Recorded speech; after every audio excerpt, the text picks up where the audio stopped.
Méditation du 15 octobre. L'âge d'or, troisième partie. Les adolescents s'épuisent, ils se fatiguent, les jeunes gens finissent par trébucher, mais ceux qui espèrent le Seigneur renouvellent leur force. Ils prennent leur essor comme les aigles. Ésaïe 40, les versets 30 à 31 dans la Nouvelle Bible seconde. Nous qui sommes d'âge mûr, avons-nous d'autre choix à part nous regarder dans le miroir et compter les cheveux gris et les rides, ou vivre soucieuses de nous-mêmes et des nôtres? Vivre tourmentés, nous attendant à ce qu'à tout moment se manifeste le spectre du cancer ou de l'ostéoporose et paralyse notre développement personnel n'a pas beaucoup de sens. Grâce aux années d'expérience, l'intelligence émotionnelle et la capacité d'analyse se sont affinées. Nous pouvons donc être une source d'inspiration pour d'autres femmes. Savez-vous ce que peut faire une femme mûre pour aider toute jeune fille qui vit le rejet, une estime de soi faible et le sentiment d'être insignifiante pour ne pas être à la hauteur des standards que le monde a pour les femmes? Voilà une mission importante que vous pouvez accomplir si vous restez au sommet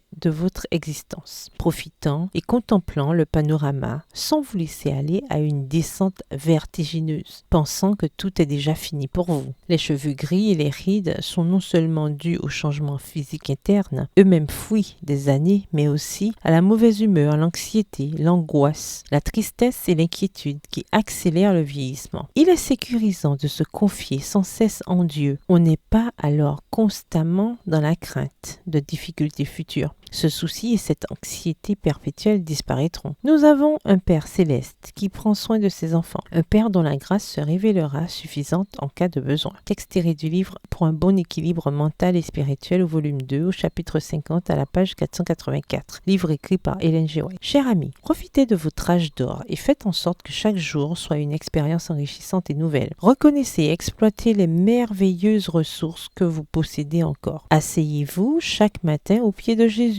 Reposez votre tête sur ses genoux et laissez-y vos craintes et incertitudes. Par la foi, vous jouirez de votre vie quotidienne avec Dieu et il vous conduira au sommet, quel que soit votre âge. Je partage avec vous ce poème anonyme pour que vous trouviez du courage pour cette journée. Comptez votre jardin pour les fleurs, pas pour les feuilles tombées. Comptez vos jours pour vos heures dorées et oubliez vos peines. Comptez votre vie pour les sourires et non pour les larmes versées. Comptez votre âge pour vos amis et non pour les années écoulées. Amen. Bonne journée et que l'Éternel vous bénisse.